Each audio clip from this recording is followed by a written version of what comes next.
bikin geger Asia. Kuwait, negara Timur Tengah yang sempat gagah-gagahan di Piala Asia, tiba-tiba menolak lawan timnas Indonesia di laga FIFA Matchday. Tapi tunggu dulu, ternyata keputusan itu malah berujung bencana buat mereka.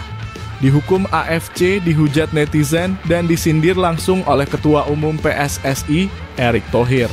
Lalu apa kabar dengan Lebanon, lawan berikutnya timnas kita? Apakah mereka juga akan kabur?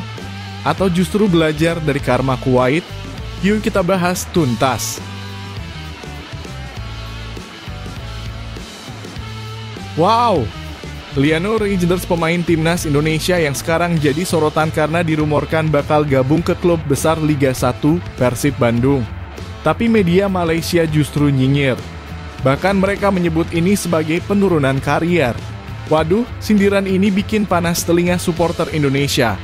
Tapi bener nggak sih itu penurunan? Atau justru langkah cerdas? Yuk kita ulas lengkap dan menarik, mohon tonton hingga selesai.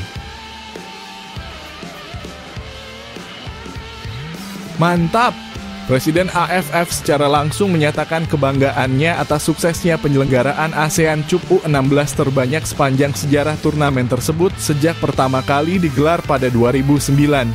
Yuk kita bahas lengkap mulai dari jalannya turnamen, pujian dari Presiden AFF, performa timnas putri kita, sampai dampak besarnya buat masa depan sepak bola putri di Asia Tenggara. Serta beberapa berita timnas Indonesia hari ini. Selengkapnya hanya di Zona Timnas Indonesia.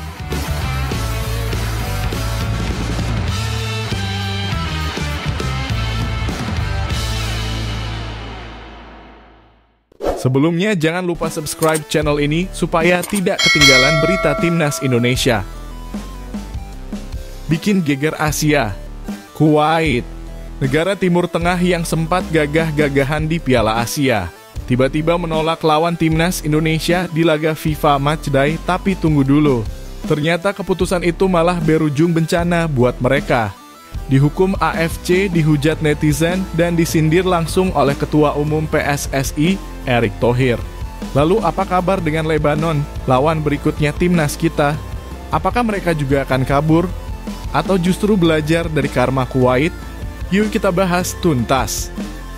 Awalnya semua terlihat normal. Timnas Indonesia sudah menjadwalkan 2 laga FIFA Matchday, salah satunya menghadapi Kuwait. Persiapan pun dimulai. Tiket hampir habis terjual. Publik menantikan duel panas ini. Tapi bohong. Tiba-tiba Kuwait mengumumkan pembatalan secara sepihak. Alasannya? Urusan internal. Tapi yang bikin panas, hanya beberapa hari setelah itu mereka malah mengumumkan akan bermain lawan Suriah. Loh, kok bisa? Apa ini karena takut? Karena trauma disingkirkan Indonesia di Piala Asia U23 kemarin?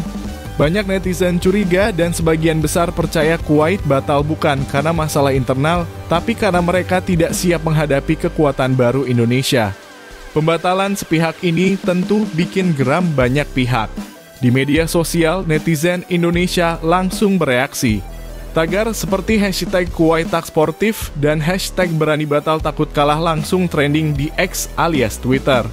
Komentar pedas bermunculan. Kuwait takut mental tempe. Mereka tahu timnas kita makin kuat, jadi mundur pelan-pelan. Tapi bukan cuma netizen loh, Federasi Sepak Bola Asia alias AFC juga langsung turun tangan. Setelah investigasi cepat, AFC menjatuhkan hukuman buat Kuwait. Denda pemotongan poin FIFA untuk laga yang dibatalkan sepihak. Teguran keras atas pelanggaran komitmen internasional ini bukan hal kecil. Di mata AFC, pembatalan tanpa alasan kuat itu melecehkan semangat fair play dan merusak reputasi kerjasama antar negara anggota. Melihat kondisi ini, Ketua Umum PSSI Erick Thohir nggak tinggal diam. Dalam pernyataan resminya, Erick dengan tegas menyebut aksi Kuwait sebagai bentuk ketidakprofesionalan. Kami tidak main-main membangun sepak bola Indonesia. Kalau ada negara yang semena-mena, pasti ada konsekuensinya. Erick juga menambahkan, ini bukan era lama. Sekarang Indonesia adalah kekuatan baru. Kita gak boleh diinjak harga dirinya. Gila, merinding gak sih dengar pernyataan itu? Ini menunjukkan bagaimana seriusnya PSSI era sekarang. Gak cuma sibuk urus kompetisi domestik, tapi juga siap bermain di level diplomatik internasional. Nah, setelah drama Kuwait muncul satu pertanyaan besar, apakah Lebanon, lawan timnas berikutnya di FIFA Matchday, akan ikut mundur juga? Jawabannya tidak. Justru Lebanon langsung kirim tim pendahulu ke Indonesia. Mereka cek stadion, cek penginapan, dan bahkan rilis pernyataan resmi. Kami menghormati komitmen FIFA Matchday. Indonesia adalah mitra penting sepak bola Asia. Menurut kabar dari PSSI, Lebanon sebenarnya sempat ragu-ragu. Tapi melihat kerasnya reaksi AFC dan tegasnya sikap Indonesia, mereka memilih jalan profesional. Bisa dibilang mereka gak mau kena karma Kuwait. Pertandingan antara Indonesia versus Lebanon akan digelar di Stadion Gelora Bung Tomo, Surabaya. Erick Thohir bilang, kami ucapkan terima kasih kepada Lebanon atas profesionalismenya. Tapi ingat, di lapangan kita akan tampil habis-habisan. Erick juga mengajak masyarakat Surabaya dan sekitarnya untuk meramaikan stadion. Karena pertandingan ini bukan sekadar laga uji coba. Ini jadi panggung pembuktian bahwa timnas kita kini sudah berbeda. Bahwa kita bukan lagi tim penggembira, tapi penantang serius di Asia. Dari drama ini ada banyak hal yang bisa kita ambil. Pertama, timnas Indonesia sudah mulai ditakuti. Bahkan Kuwait pun mundur. Kedua, PSSI sekarang gak tinggal diam. Mereka aktif memperjuangkan kehormatan sepak bola kita. Ketiga, dunia melihat Indonesia sebagai negara yang serius membangun sepak bola. Dan terakhir, kalau dulu kita sering dipandang sebelah mata, sekarang mata dunia sudah mulai melirik serius ke arah kita. Semua ini gak lepas dari kerja keras pemain, pelatih, federasi, dan tentunya kalian semua para supporter yang selalu dukung timnas Garuda. Jadi, Sobat Garuda, pertandingan FIFA Matchday melawan Lebanon nanti harus jadi momen penting. Kita buktikan bahwa Indonesia bukan hanya kuat secara permainan, tapi juga kuat secara mental dan komitmen. Jangan lupa dukung timnas dengan positif. Isi stadion, ramaikan media sosial, dan tunjukkan pada dunia bahwa ini era baru timnas Indonesia. Kalau kamu setuju bahwa sepak bola Indonesia sedang menuju puncak, tulis di kolom komentar, jangan lupa like, share, dan subscribe biar gak ketinggalan info panas seputar timnas dan sepak bola dunia.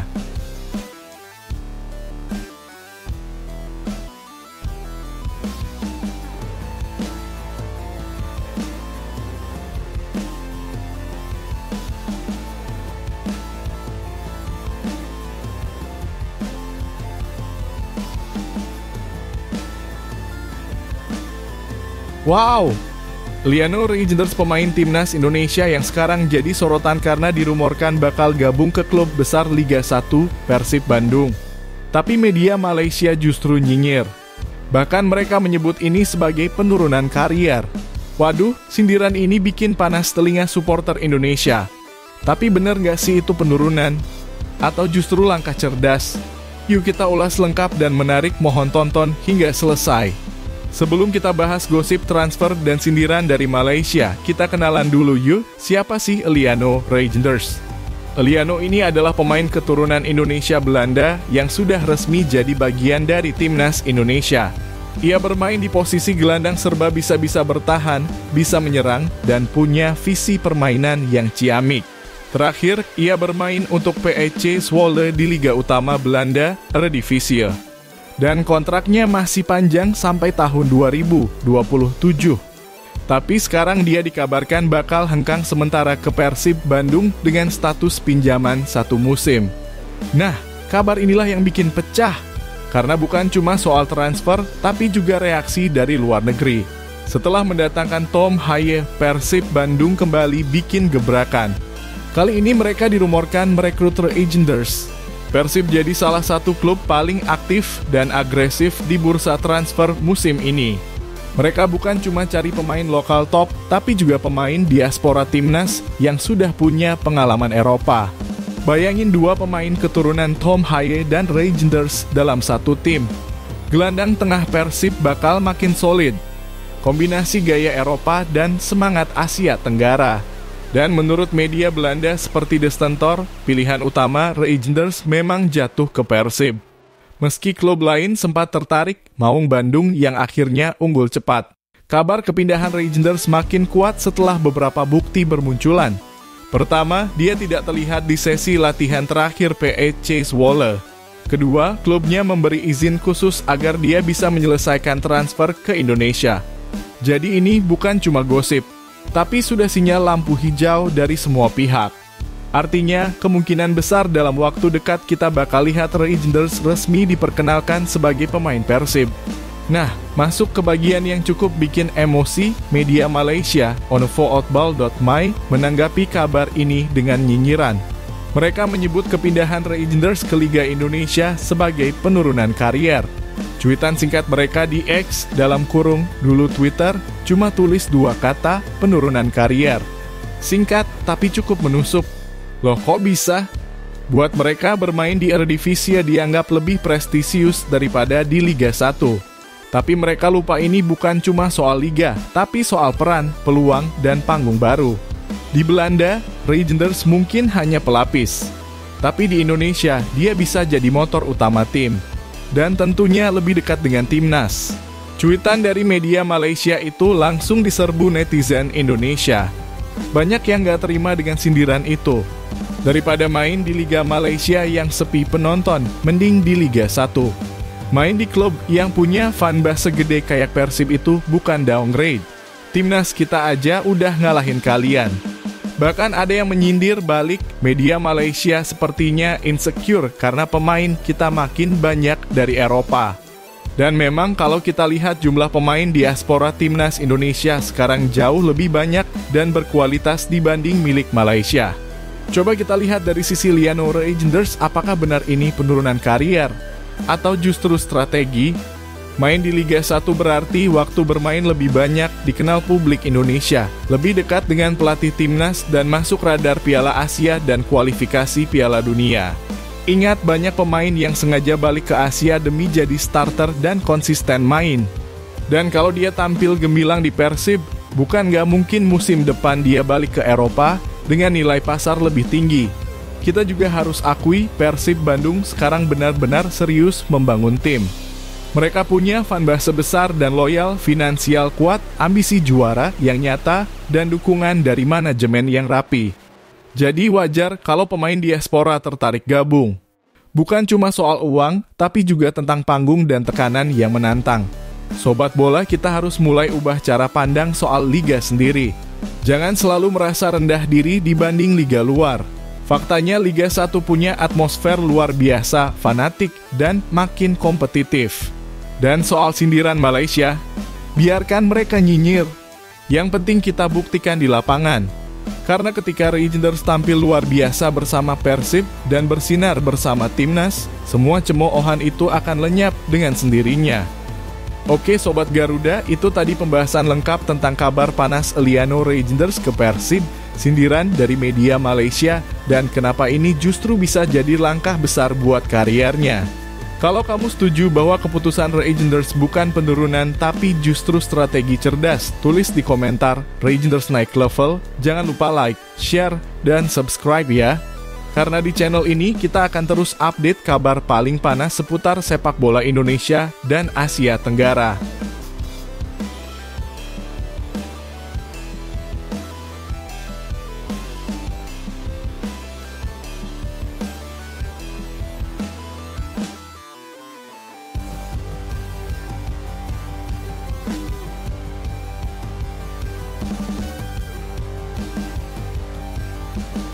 Mantap! Presiden AFF secara langsung menyatakan kebanggaannya atas suksesnya penyelenggaraan ASEAN Cup U16 terbanyak sepanjang sejarah turnamen tersebut sejak pertama kali digelar pada 2009. Yuk kita bahas lengkap mulai dari jalannya turnamen, pujian dari Presiden AFF, performa timnas putri kita, sampai dampak besarnya buat masa depan sepak bola putri di Asia Tenggara. Oke, kita mulai dari dasar dulu.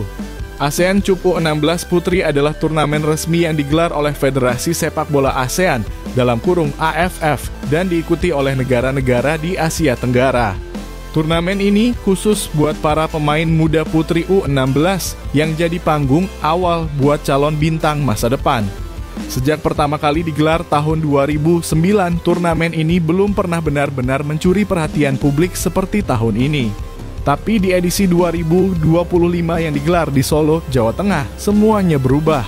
Turnamen ini jadi magnet baru di dunia olahraga Asia Tenggara. Kota Solo benar-benar tampil maksimal jadi tuan rumah.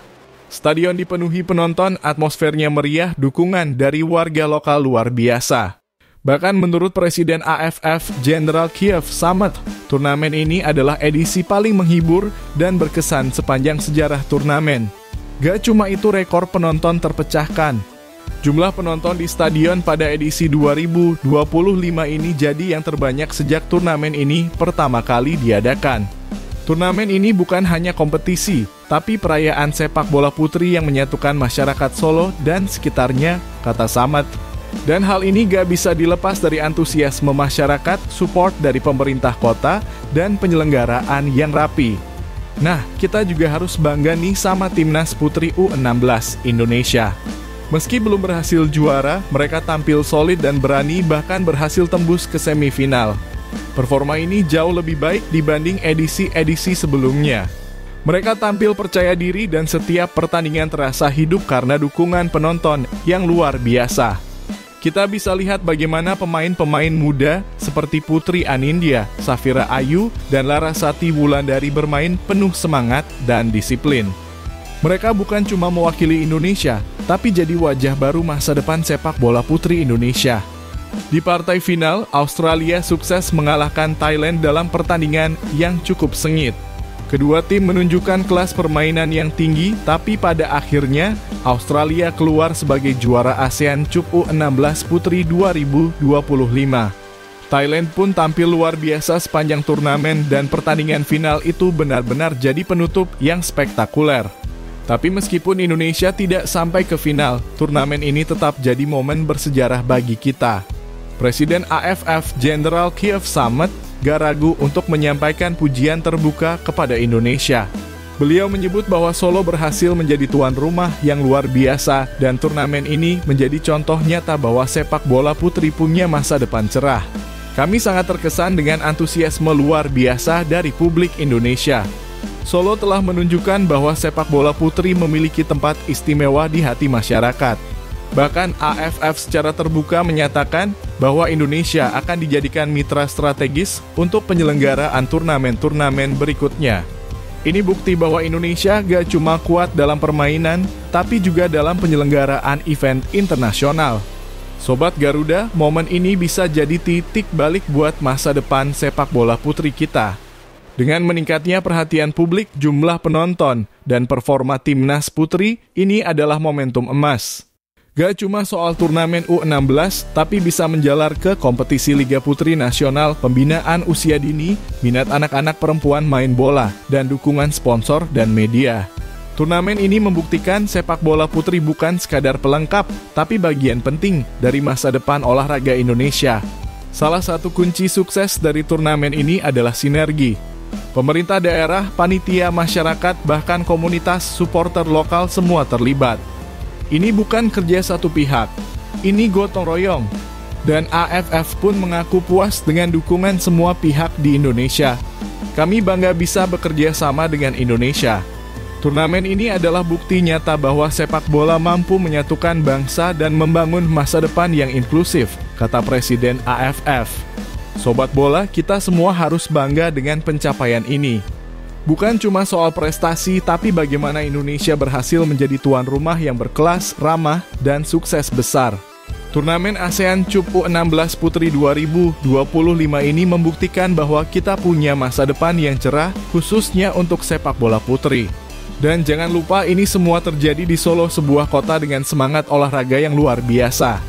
Jadi buat kalian semua, yuk terus dukung timnas putri Indonesia dan sepak bola putri secara keseluruhan. Karena kita sedang menyaksikan lahirnya generasi emas baru. Kalau kamu bangga sama timnas putri dan penyelenggaraan turnamen ini, tulis di komentar Garuda Pertiwi Bangkit. Jangan lupa like, komen, dan subscribe supaya kamu gak ketinggalan kabar-kabar seru seputar sepak bola Indonesia dan Asia Tenggara.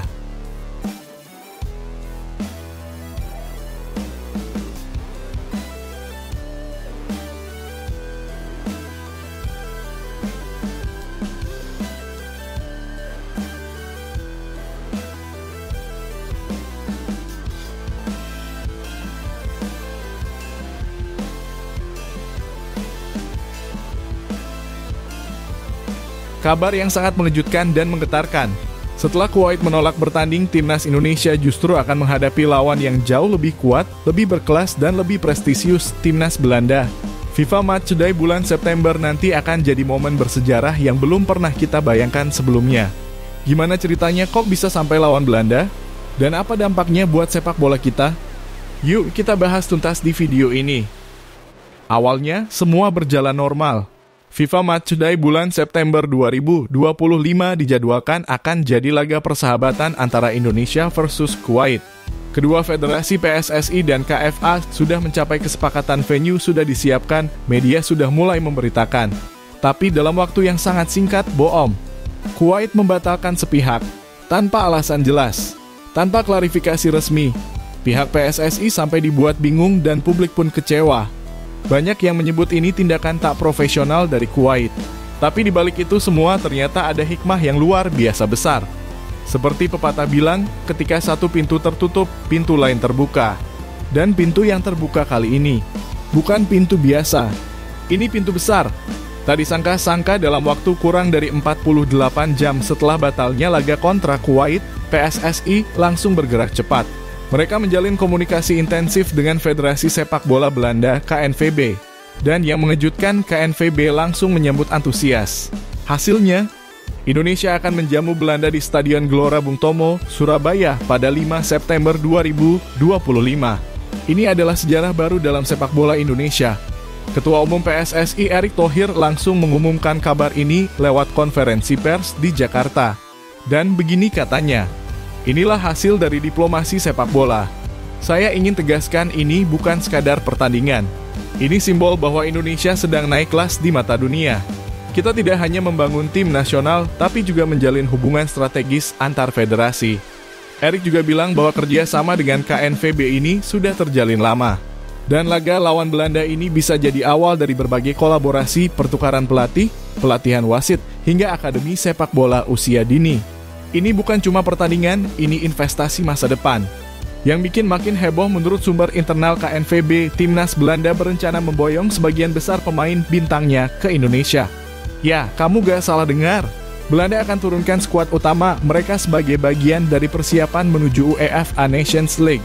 Indonesia adalah pasar sepak bola yang berkembang pesat. Kami melihat antusiasme dan profesionalisme dari PSSI.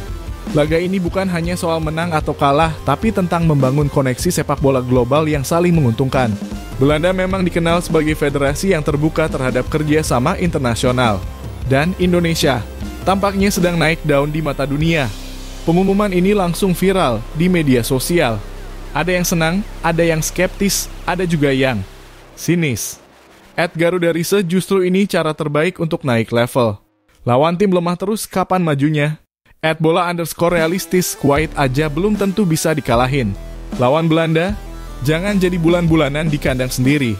Ya, kritik itu wajar. Tapi yang pasti, langkah PSSI ini menunjukkan bahwa mereka berani.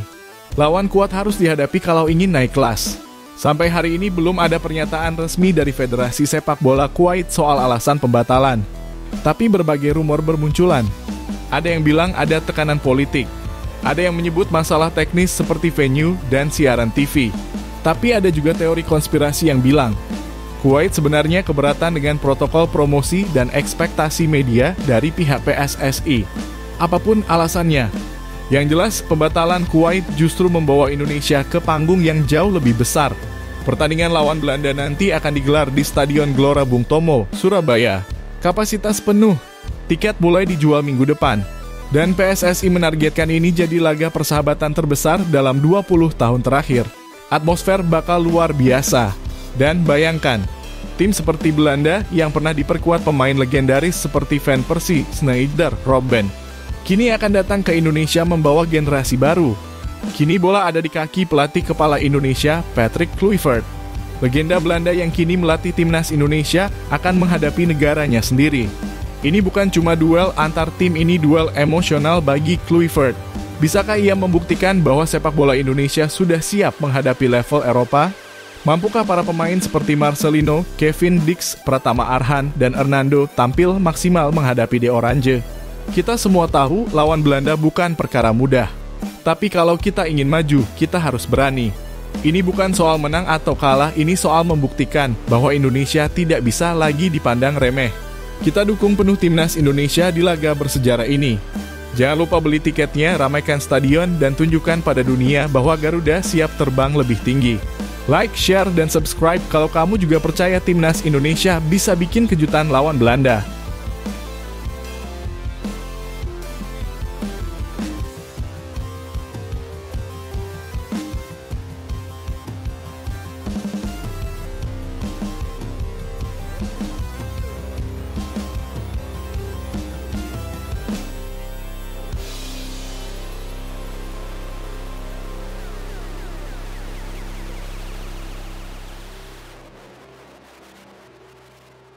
PSSI kesal setelah tahu Kuwait batal uji coba lawan Indonesia, tapi malah main lawan Belanda.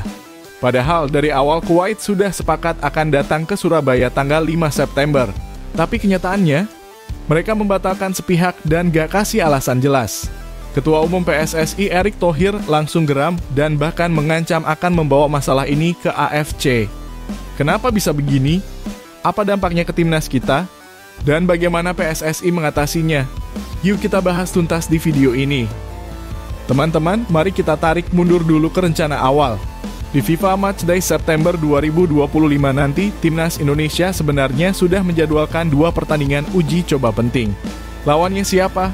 Yang pertama, Kuwait, dan yang kedua, Lebanon. 2 laga ini dirancang khusus sebagai bagian dari pemanasan Garuda menjelang putaran keempat kualifikasi Piala Dunia 2026 zona Asia, di mana Indonesia akan menghadapi 2 raksasa Timur Tengah Arab Saudi dan Irak. Jadi uji coba lawan Kuwait dan Lebanon itu bukan asal pilih ya. Ini bagian dari strategi. Disusun secara matang. Tapi mendekati hari H badai datang. PSSI mendapat kabar mengejutkan Kuwait membatalkan kedatangan mereka. Gak jadi ke Indonesia. Dan parahnya lagi tanpa alasan yang jelas. Awalnya bahkan sempat beredar info bahwa Kuwait juga mundur dari turnamen di Uni Emirat Arab. Nah, publik berpikir, oke, mungkin mereka memang ada masalah internal. Mungkin ada masalah di federasi mereka. Tapi ternyata fakta yang bikin heboh adalah ternyata Kuwait tetap menjalani uji coba internasional. Tapi bukan lawan Indonesia. Bukan juga negara Asia melainkan timnas Belanda. Iya, kamu gak salah dengar. Belanda, tim kuat Eropa. Ini tentu bikin pihak PSSI langsung naik darah. Dari yang awalnya mungkin bisa dimaklumi, jadi terasa seperti Kuwait sengaja menghindari Indonesia. Apalagi sebelumnya PSSI sudah menyampaikan proposal resmi. Bahkan secara lisan dan tulisan sudah ada kesepakatan. Artinya Kuwait sudah bilang iya. Ketua Umum PSSI Erick Thohir yang selama ini dikenal kalem tapi tegas langsung memberikan pernyataan keras. Dalam wawancara di Jakarta, ia mengatakan teman-teman sudah tahu bahwa Kuwait mengumumkan akan melawan Belanda. Ya kami tidak bisa apa-apa. Tapi kalau secara hitam dan putih, kami sudah sepakat. Maka dari itu kami akan lapor ke AFC. Dari nada bicaranya jelas banget bahwa ini bukan sekadar kecewa, tapi juga merasa dihina secara institusi. PSSI merasa tidak dihormati sebagai federasi resmi. Dan keputusan untuk lapor ke AFC itu langkah yang sangat serius. Karena ini menyangkut hubungan antar negara, bukan cuma soal sepak bola. Sampai video ini dibuat, belum ada penjelasan resmi dari Federasi Sepak Bola Kuwait. Tapi berbagai spekulasi mulai bermunculan. Ada yang bilang mereka lebih memilih lawan yang ranking FIFA-nya lebih tinggi. Ada juga yang bilang Kuwait ingin exposure global yang lebih besar. Bermain lawan Belanda bisa masuk headline media Eropa. Tapi alasan itu tetap terasa tidak etis. Karena mereka sudah setuju lawan Indonesia. Dan kita harus jujur, kalaupun benar itu alasannya, artinya mereka melihat Indonesia sebagai negara kecil. Padahal sepak bola kita lagi berkembang pesat, punya supporter fanatik, stadion besar, dan agenda internasional yang makin kuat. Nah, daripada terus larut dalam drama, PSSI justru menunjukkan profesionalismenya. Daripada bengong karena Kuwait batal, mereka langsung cari pengganti. Dan hasilnya, luar biasa. Timnas Belanda yang jadi lawan Kuwait juga akan bertanding melawan timnas Indonesia di FIFA Matchday bulan yang sama. Kami berterima kasih karena Belanda mau membantu kami untuk melakukan persiapan. Ini langkah cerdas. Sekalian balas pantun. Kalau Kuwait gak mau datang ke Indonesia, ya sudah kita sambut Belanda. Lawan yang jauh lebih tangguh dan bisa bikin mental pemain kita naik kelas. Satu hal yang perlu kita ingat, tujuan dari semua uji coba ini adalah mempersiapkan tim terbaik untuk babak keempat kualifikasi Piala Dunia 2026.